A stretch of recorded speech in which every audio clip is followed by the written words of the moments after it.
আজকে দুপুরে একদমই ইচ্ছে করছিল না রান্না করতে, তাই রান্নার থেকে বাঁচার জন্য এই সহজ পদ্ধতিটা বেছে নিলাম আমি। আমি প্রায় সময় এই রান্নাটা করে থাকি, মানে রান্নার থেকে বাঁচার জন্য শর্টকাটে যেটা হয় আর কি, এটাই শর্টকাটে একটা রাস্তা। তো এই রেসিপিটা আবার আমার বাচ্চার এবং আমারও খুবই পছন্দের একটা জিনিস, যেহেতু আমরা বাসায় ৩ জন থাকি, ছেলে মেয়ে আর আমি।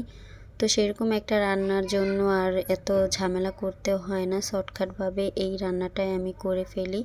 এক কথায় মানে ফ্রাইড রাইস আর কি। তো আমার বাসায় কিছু সবজি ছিল, সবগুলো সবজি আমি একটু একটু করে কেটে নিয়েছি। কেটে এই তো এখন আমি বসিয়ে দিলাম ফ্রাইড রাইসটা।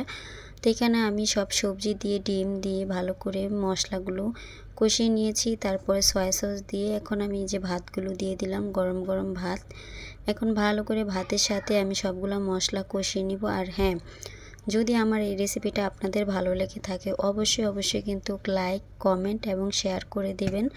আর ভিডিওটা ভালো লাগলে কিন্তু বেশি বেশি করে লাইক করবেন। আপনাদের লাইকের জন্যই কিন্তু আমি এত কষ্ট করি। আল্লাহ হাফেজ।